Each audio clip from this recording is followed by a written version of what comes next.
Hi guys, welcome back to my channel. কেমন আছো সবাই? আশা করি ভালো আছো, আমিও ভালো আছি। আর একটা নতুন ব্লগ নিয়ে চলে এসেছি তোমাদের কাছে। তো আজকে যাচ্ছি আমি আমার বাড়িতে, মানে আমি আমার শ্বশুর বাড়িতে যাচ্ছি। আজকে সকালে ট্রেন ছিল, তো সকালের ট্রেন ধরে আমি পৌঁছে গেছি বহরমপুরে। তো প্রায় বাড়ির কাছে চলে এসেছি, তো বাড়িতে ঢুকেও গেছি। তো আজকে বাড়িতে সারাদিন কি করছি তোমাদেরকে আজকে সেটাই দেখাবো। তাহলে স্কিপ না করে ভিডিওটা দেখতে থাকো। রান্না করছি বাড়িতে, কাকিমাকে বলে রেখেছিলাম কালকে, তো কাকিমা সমস্ত কিছু রেডি করে রেখে দিয়েছে। এবার আমি চিকেনটা জাস্ট ফটাফট দিয়ে বসিয়ে দেবো। কাকিমা সমস্তটাই রেডি করে দিয়েছে চিকেনের জন্য, আমি চিকেনটা জাস্ট বসিয়ে দেবো। বাকি রান্নাও প্রায় হয়ে গেছে। তো সৌম্য আসলে সৌম্যর জন্য অনেক রকম রান্না করা হয়, মানে আমাদের দুজনের জন্য খুব ভালো ভালো আমাদের যেগুলো ফেভারিট সেগুলো কাকিমা আগের দিন থেকে রান্না করে রেখে দেয়। তো সেগুলো সমস্তটাই রেডি হয়ে গেছে। আর আমাদের আসতেও একটু লেট হয়ে গেছে, কারণ আমাদের ট্রেনটা 1 ঘন্টা মতো প্রায় লেট করে দিয়েছে। তো সেই জন্য আরোই বাড়ি ঢুকতে দেরি হয়ে গেছে। তো চিকেনটা সমস্তটাই কাকিমা রেডি করে দিয়েছে, আমি জাস্ট করব এটা। তো এবার আগে ম্যারিনেট করে রেখে দিই, কারণ ম্যারিনেট করে রাখলে অনেকক্ষণ খুব তাড়াতাড়ি হয়ে যায়, অনেকক্ষণ টাইম লাগে না। তো সেই জন্য আগে সেটাই করে নিচ্ছি। আর চাটনিটা করব, চাটনিটাও একটু আমের চাটনি করব আজকে। তো কাজু খেজুর সমস্ত কিছু রেখে দিয়েছে, কিশমিশ কাজু যা যা ছিল সমস্ত কিছুই কাকিমা রেডি করে রেখে দিয়েছে। তো চাটনিটাও আমি বানাবো আজকে, আর আজকে বানাবো চিকেন। তো ছোটোবেলা থেকে চিকেন করার খুব শখ ছিল, যে কীরকমভাবে বানায়। মা বানাতো খুব সুন্দর চিকেন, মানে মায়ের কাছে স্পেশালি খেয়েছি চিকেন বহুবার, কারণ মায়ের কাছে বেশি ভালো লাগতো। তো ইচ্ছে ছিল মায়ের কাছেই শিখবো অনেকবার। তো এখানে এসে কাকিমাও একরকমভাবে চিকেন করে, মাও একরকমভাবে করে। তারপরে সৌম্যর কাছেও শিখেছি আরেক রকমভাবে। তো চিকেনের এক্সপেরিমেন্ট করতে করতে অনেকবার অনেক রকমভাবে অনেক রকম হয়ে গেছে। তো এখানে বাড়িতে আসলে, যখন বাড়িতে যাই বা এখানে শ্বশুর বাড়িতেও আসলে আমি স্পেশালি করি, কারণ সবাই খেতে ভালোবাসে বলে। কাকু খুব ভালোবাসে আমি চিকেনটা রান্না করলে, তো সেই অনুযায়ী আমি করি। তো যাই হোক, এখন মোটামুটি খারাপ হয় না, খেতে ঠিকঠাকই হয়। বাট ছোটোবেলায় ভাবতাম যে কি বানাবো, বাট মা একবারও বানাতে দেয়নি। তো সেই জন্য ছোটোবেলা থেকে রান্নাও করা হয়নি কখনো। তো বাইরে যখন থাকতাম পিজিতে, কলকাতাতে থাকতাম পিজিতে অনেক বছর থেকেছি, 2 বছর মতো। তো তখন এটা ওটা বন্ধু বান্ধবীদের সাথে টুকটাক রান্না করে রান্না প্রায় শিখেই গেছি বলতে গেলে। এখন আর সেরকমভাবে অসুবিধা হয় না, ছোটোখাটো যাই হোক ম্যানেজ হয়ে যায়।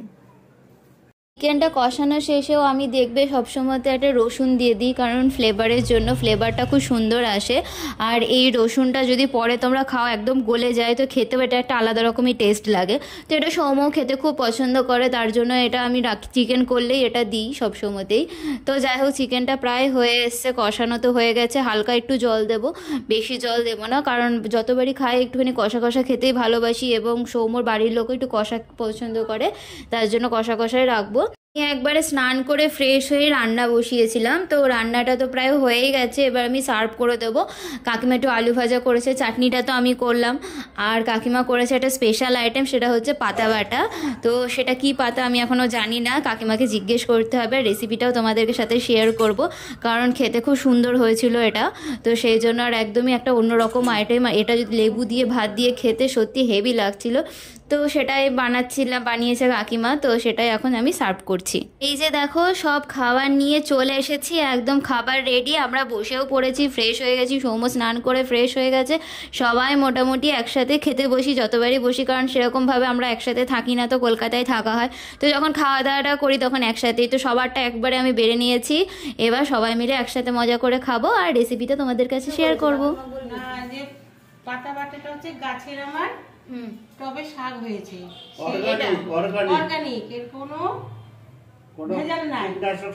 আচ্ছা, কি কি শাক এটা? এটা নোটের শাকের মতনই। আচ্ছা, এটা নিয়ে এসে যেমন শাক করে সেরকম, যে তেলের মধ্যে কালো জিরে, রসুন, কাঁচা লঙ্কা দিয়ে ভালো করে ভাজলাম। ভাজার পর শাকটাকে দিয়ে দিলাম। আচ্ছা, শাকটা ভাজা ভাজা হলো, ওর মধ্যে লবণ আর একটু হলুদ দিলাম। দেওয়ার পর ওটা বেশ জলটা শুকিয়ে গেল। হ্যাঁ, তারপর আমি একটু ঠান্ডা করে শিলনোড়ায় ভালো করে বেটে নিলাম। বেটে নিলে কি খেতে স্বাদ হয়। আচ্ছা, এটা হচ্ছে পাতা বাটা, মানে বাঙালির ঐতিহ্য খাবার। এটা বাঙালিদের ঐতিহ্য খাবার। এবার খেয়ে দেখি কেমন হয়েছে। সবথেকে বড় কথা, এটা হচ্ছে অর্গানিক। অর্গানিক।